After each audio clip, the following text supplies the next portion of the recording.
Hoje é o primeiro episódio de uma série de vídeos de entrevista em que eu vou conversar com algumas pessoas. A primeira convidada é a Celina, farmacêutica e bioquímica de formação, pesquisadora nuclear aposentada, ótima cozinheira e a minha mãe. Oi, mãe. Oi, filho.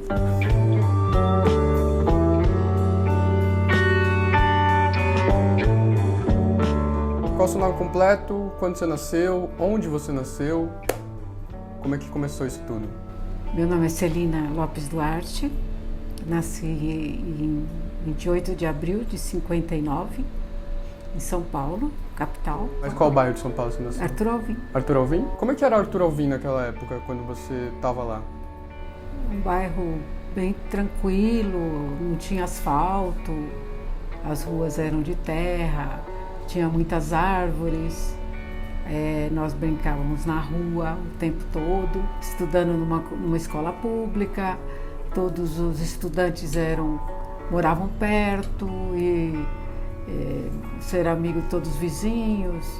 Era uma vida de bairro. O meu pai foi para lá, ele nasceu em São Carlos e ele foi para lá porque tinha uma estação de trem. E quando ele chegou lá só tinham 3 moradores no bairro, 3 portugueses. Um era dono da padaria, fez uma padaria, o outro um supermercado, uma vendinha, e o meu pai. E a vovó, de onde veio? A minha mãe, ela nasceu em São Carlos. Também? Entendi. Quantos irmãos você teve? 5 irmãos. 5? Comigo 6. E eu era a penúltima. Entendi. Eu sou, né? Eu tenho um irmão mais novo. Você tinha algum sonho na época, quando você estava lá em Arthur Alvim, assim, que você lembre? Quando eu comecei a estudar, eu comecei a ir bem na escola, né? A tirar notas boas. Aí eu comecei a sonhar em sair dali e ir para outros lugares, para outras cidades. Eu escutava aquela música Hey Jude. Lá, lá, lá, lá, lá. Quando eu escutava aquele som, eu me via saindo dali, indo para um lugar bem longe. Essa música eu não sabia o que ela dizia, mas ela me dava muita energia, muita esperança, Eu ouvia essa música, parecia que meu mundo ia abrir, que eu ia virar outra coisa. E olhando agora a letra da música, ela mais ou menos diz isso, né? Don't be afraid. You were made to go out and get. Eu queria ser química, meu sonho. Comecei a estudar química, me apaixonei por química. Naquela época, transformaram muitas escolas estaduais públicas em escolas técnicas, para você se formar em alguma coisa. E isso foi muito forte. E eu queria estudar química, mas não existia nenhuma de química, né? Existia uma bem longe, no interior, que eu não poderia ir. Então, eu descobri o Senai, que o Senai tinha esse curso de técnico em cerâmica, mas era muita química, e você também saía com um diploma de técnico em química. Por isso que eu fui estudar no Senai. E o Senai era período integral, e ele ainda dava uma bolsa de estudos para quem fosse, né? Então, para mim, foi a perfeição, porque o Senai era muito bem equipado, os laboratórios maravilhosos, uma escola linda, assim. E eu ainda ganhava para estudar, e passava o dia lá, e aí foi. Onde que era o Senai que você fazia na época? O Senai ficava em São Caetano, eu tinha que tomar 2 ônibus para chegar lá. Eu saía de casa 6 horas da manhã, 5h30, 6 horas. Porque a aula começava às 7h20, então eu saía bem cedo. E voltava para casa 8 horas da noite. Era bem pesado. E como é que essa época do ensino técnico se correlaciona com a carreira que você teve depois, né? Então, já na universidade? Por causa do ensino técnico do Senai, eu precisava fazer um estágio no fim do curso, e depois dos 3 anos de nível médio, né? Então, eu fui procurar estágio Eu queria trabalhar na indústria, cerâmica ou alguma coisa assim, mas a mulher naquela época era muito difícil entrar nesse trabalho. Eles só queriam um homem, principalmente em linha de produção, controle de qualidade, essas coisas. E aí eu soube do IPEM, foi uma pessoa lá no Senai fazer propaganda, mostrar o IPEM. E o IPEM tinha, para você conseguir fazer o estágio no IPEM, você tinha que prestar tipo um vestibular. Fui selecionada, aí fazia a seleção e eram 2 mulheres, era um grupo tinha uns 20 homens e 2 mulheres. E esse estágio era assim, você tinha aula no primeiro semestre e já poderia começar a trabalhar nos laboratórios. Só que quando chegasse o fim do primeiro semestre, você tinha que ter média 7. Quem não tinha média 7 era eliminado. E aí eu consegui a média 7, a menina que estava comigo virou minha amiga, mas ela não conseguiu, ela foi embora. Aí eu fiquei sozinha no meio dos rapazes. Mas aí, daí eu fui trabalhar com a Miriam, que até hoje é minha grande amiga, minha mãe, e ela era farmacêutica bioquímica. Ela que me apresentou a farmácia bioquímica. Me levou na USP para conhecer a escola, aí eu comecei a ver tudo o que se fazia na farmácia. Eu gostaria de ter estudado química, mas química era período integral na USP e farmácia era um curso noturno, tinha diurno e noturno, por isso que eu prestei farmácia, aí que eu entrei na faculdade. Como que foi essa sensação de passar na universidade, enfim, naquela época? Depois que eu resolvi fazer farmácia, eu precisava estudar, né, para o vestibular. E eu tinha um salário lá, uns 2 salários mínimos, talvez. E eu não conseguia pagar um cursinho o ano inteiro, para mim era meio caro. Então eu estudei muito sozinha e eu fiz um intensivão de setembro, outubro, novembro e dezembro, de cursinho, para conseguir passar no vestibular. E foi uma sensação que eu tinha certeza que ia muito difícil, muito concorrido. E quando eu passei, realmente foi Você lembra do dia? Como é que foi? Lembro do dia, foi uma coisa assim, acho que uma das melhores sensações da minha vida foi ver meu nome na lista. Parecia que o mundo estava se abrindo para mim, né? Assim, foi uma emoção muito grande, sim. E você foi a primeira a fazer a faculdade? Na minha família foi. Meu irmão passou no vestibular várias vezes, mas ele nunca foi fazer. Ele sempre desistia. E a minha irmã fez educação física, né? Ela fez faculdade também. Mas já depois? Foi mais ou menos, mesma época? Contemporâneo. Como é que foi sair lá de Arthur Alvim, na Zona Leste, e ir para essa realidade já na Zona Oeste de São Paulo, outro extremo? Foram assim... Parece que eu me preparei a vida inteira para fazer mudanças, para ter essas alterações na minha vida. Quando eu fui para o Senai, o choque foi maior. Eram pessoas que tinham um tênis de marca, calça leves, tênis Rainha, Adidas, coisas que eu nem conhecia na minha vida em Arthur Alvim. Ninguém tinha essas coisas. Foi mais chocante. Mas quando eu vim para o Senai, para a USP, parece que eu me encontrei mais, porque eu conversava com as pessoas sobre vários assuntos. Foi um ambiente que eu me senti muito em casa.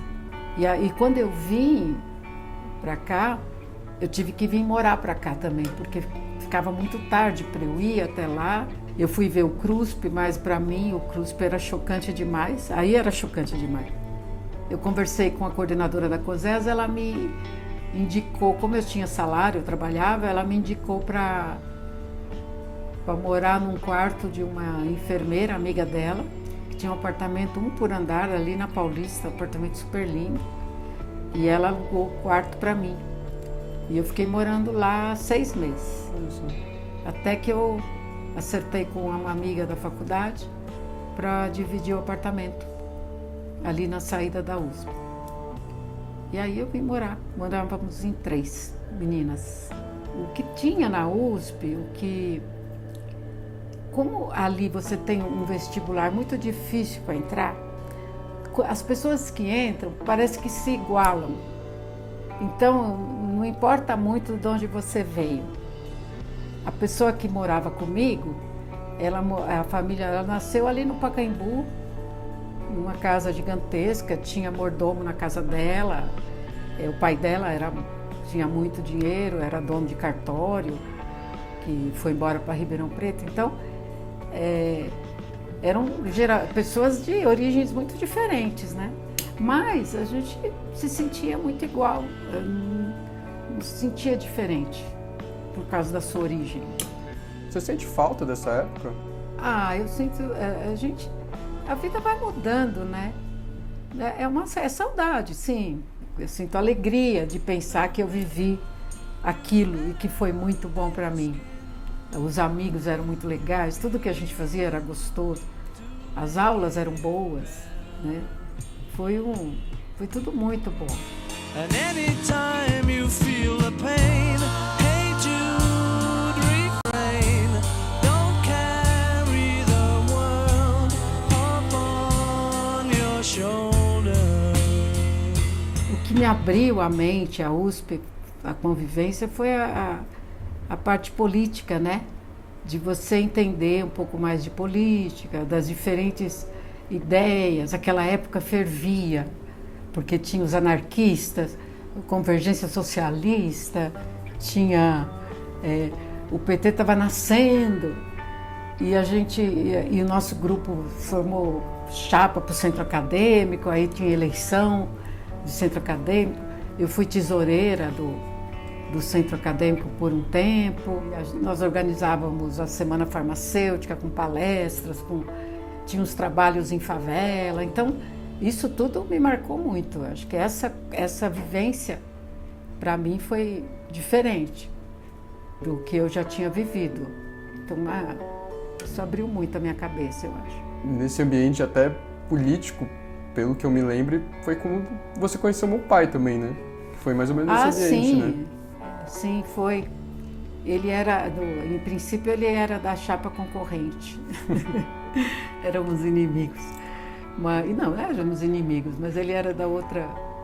E ele fazia parte. Depois ele fez parte também dessa nossa chapa, que ganhou eleição. E ele trabalhava no centro acadêmico.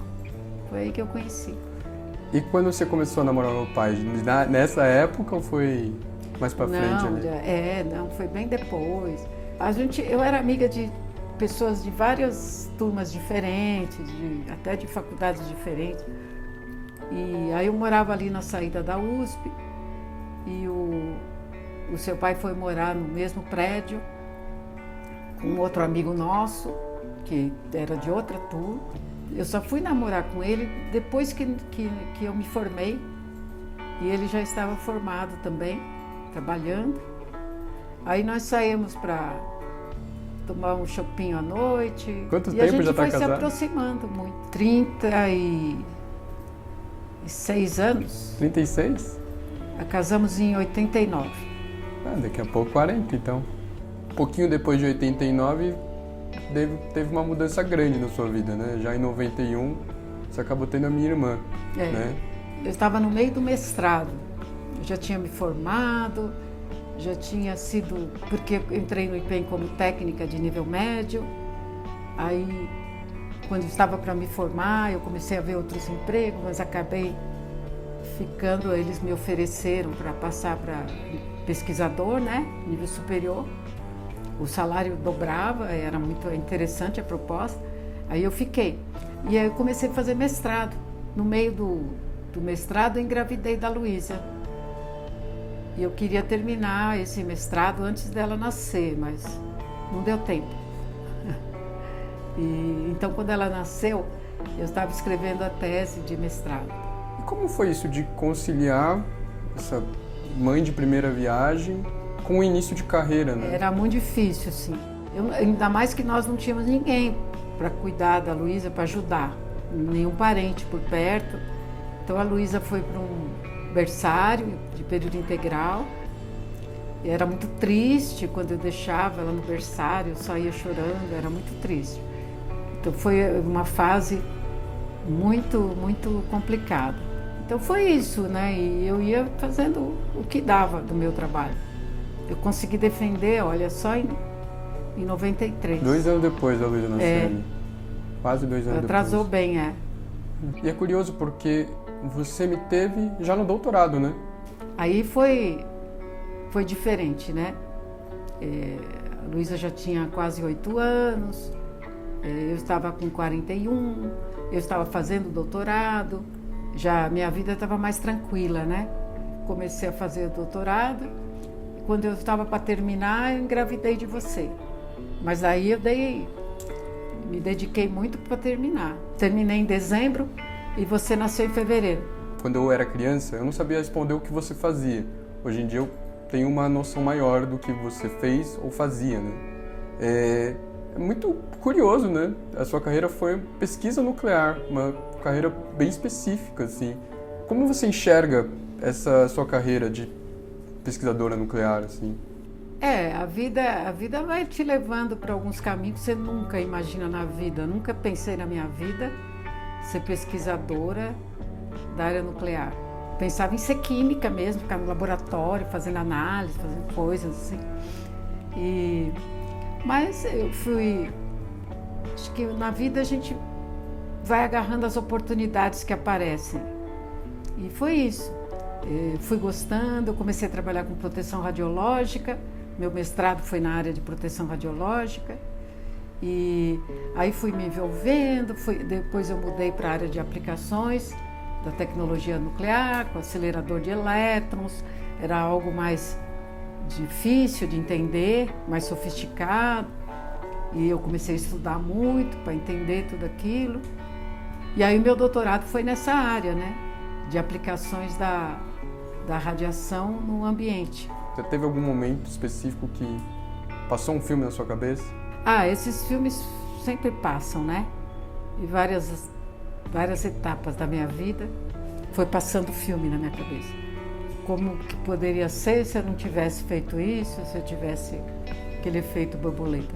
Uhum. Se eu não tivesse feito isso, o que eu teria feito? Se eu não tivesse vindo para o IPEM, talvez eu não tivesse feito a USP, estudado na USP, ou feito faculdade na USP, eu teria feito outra coisa. Se eu tivesse ido para a indústria cerâmica, eu podia ter feito outra carreira profissional, teria sido outra coisa, né? Na verdade, foi tudo muito esforço, sempre batalhei muito sacrificado, muita coisa. Mas foi muito gratificante, porque eu tive muito retorno de tudo que eu sempre fiz. Ser reconhecida, ser convidada para fazer parte de algumas coisas, como ser convidada para ser expert da Agência Internacional de Energia Atômica. Fiz vários trabalhos com eles, assim, fiz muitas viagens internacionais por causa do trabalho. E essas viagens me levaram para o mundo inteiro, conhecer pessoas de vários cantos do mundo. Uma vez eu estava na Malásia e chegou uns alunos, falaram assim: Dr. Duarte, você assina um paper que eu tinha escrito para eu assinar, que eles imaginavam Dr. Duarte um senhor, homem, velho. Eles vieram conversar comigo e falaram assim: nunca imaginamos que era uma senhora pequena. Eles usavam meus trabalhos nos estudos dele. Aquilo lá me emocionou muito. Do outro lado do mundo, imagina na Malásia, você ter estudantes que estão vendo o seu trabalho, né?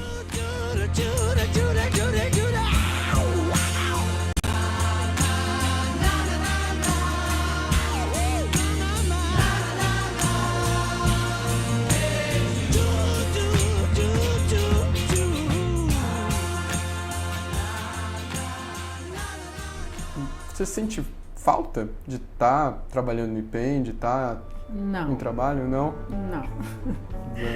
Eu me dedico muito em tudo que eu faço, assim. Então, quando eu estou fazendo, eu estou fazendo. Estou trabalhando, eu estou trabalhando. Eu acho que eu sempre tentei ser produtiva no horário que eu trabalhava. Eu nunca ficava trabalhando depois das 5, das 6. Tinha gente que ficava até meia-noite, mas esse não é o meu perfil. Eu trabalhava no meu horário de trabalho. E principalmente que eu tinha os filhos e a minha família para voltar para casa. Aí veio aquela sensação, eu preciso fazer outras coisas. Cansei de fazer isso. Porque desde os 18 anos, eu trabalhei no IPEM quase 40 anos, né? E tinha alunos de pós-graduação, corrigir tese, participar de banco. Aí vai cansando tudo isso. Eu não sinto assim vontade. Eu gostei quando eu fiz, mas eu não sinto vontade de fazer de novo. Eu ainda me vejo assim, vivendo outras emoções, né?